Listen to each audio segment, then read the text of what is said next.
students, today we will read about biotechnology and its application.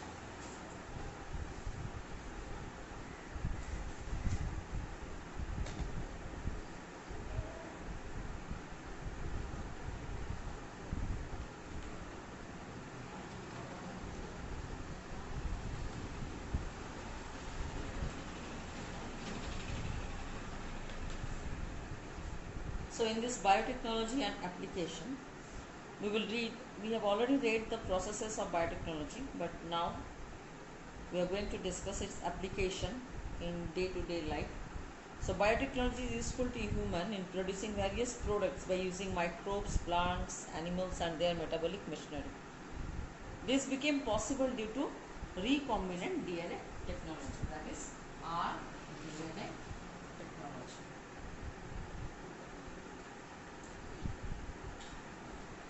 Now, this rDNA technology, which is valuable and useful manipulation of genes.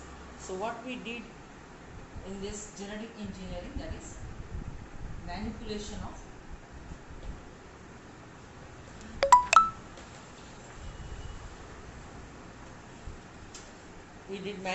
of genes that pose serious ethical issues also. We will learn how human beings have improved their quality of life through biotechnology and the ethical issue that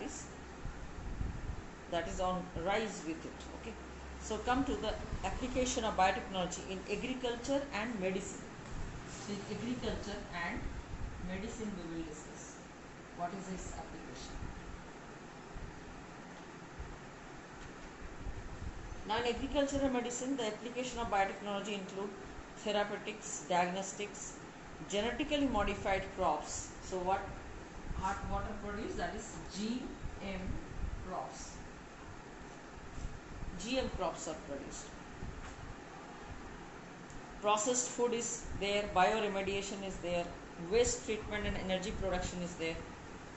So to provide the best catalyst in the form of improved organism, usually a microbe or a pure enzyme, to create optimal condition through engineering for a catalyst to act, and downstream processing technology. Now what is downstream processing?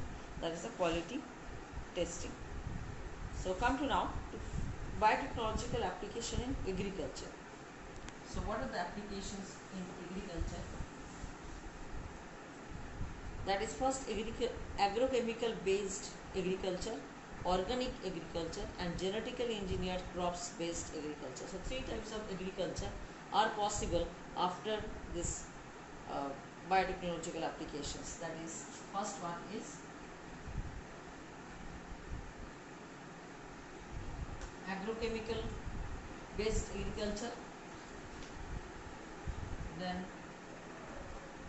organic agriculture, and then genetically modified crops based agriculture. These three. The green revolution has succeeded in enhancing the food supply to threefolds, but yet it was not enough to feed the rapidly growing human population. It has increased the yield of crops mainly due to use of improved varieties of crops, agrochemical fertilizer and pesticides. But most of the agrochemicals have harmful effects on the environment and they are expensive for farmers in developing countries. So it is difficult to further increase the yield with existing varieties using conventional breeding. So GM crops are the best solution for this. So what is this GMOs or GM crops? The plants, bacteria, fungi, animal whose genes have been altered by manipulation are called genetically modified crops. So what is there? It is through the genetic engineering we have developed. Genetic engineering is there to develop these GMOs. So these are also known as transgenic organisms.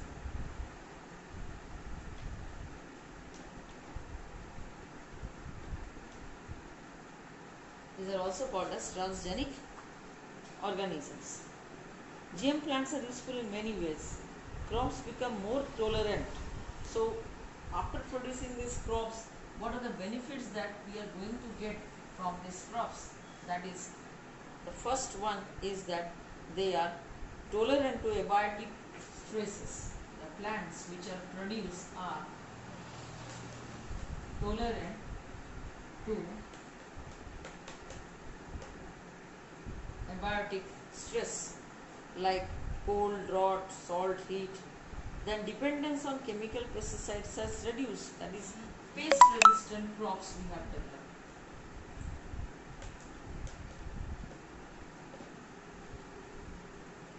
We have developed pest resistant crops.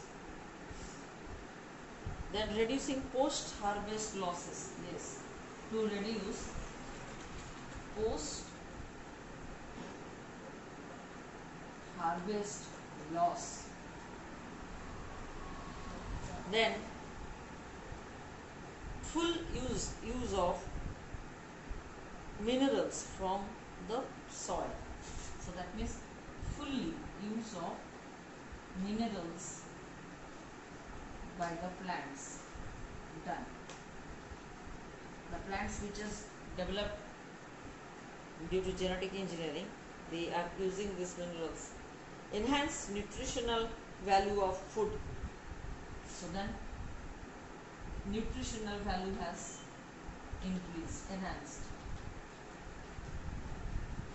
Like golden rice is produced, golden rice is rich in vitamin A. So other than the above mentioned uses, genetic modifications have been used to create plants to supply alternative resources to the industries. So biopesticides are there. An application in biotechnology in agriculture is the production of pest resistant plant, which could increase the amount of pesticides being used. So let's discuss the example, that is BT cotton.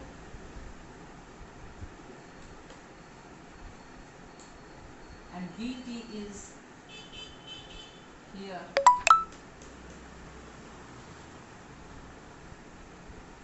Bacillus thuringiensis. This is the bacteria. So let's discuss what is BT cotton.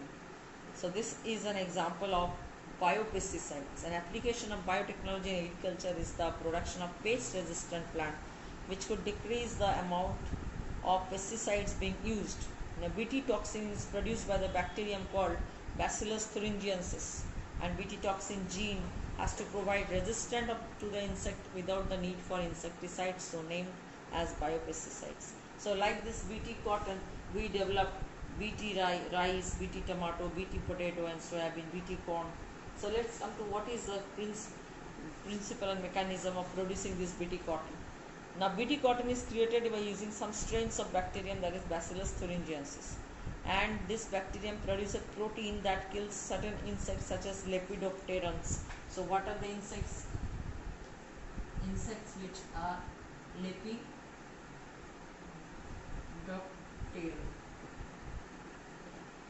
So lepidopteran insects like birdworm, armyworm, beetles, flies, mosquito like dipterans, lepidopterans, coleopterans.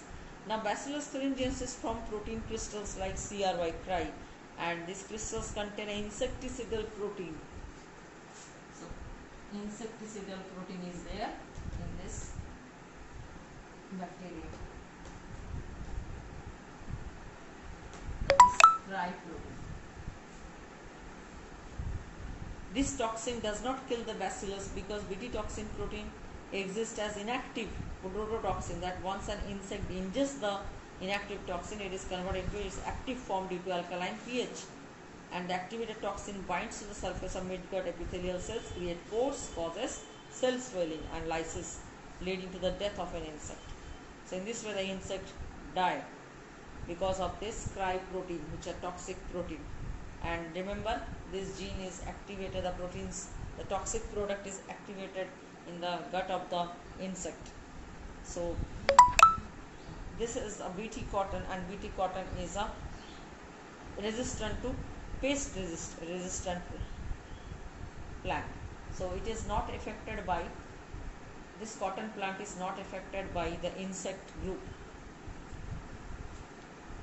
So go through NCERT. Thank you.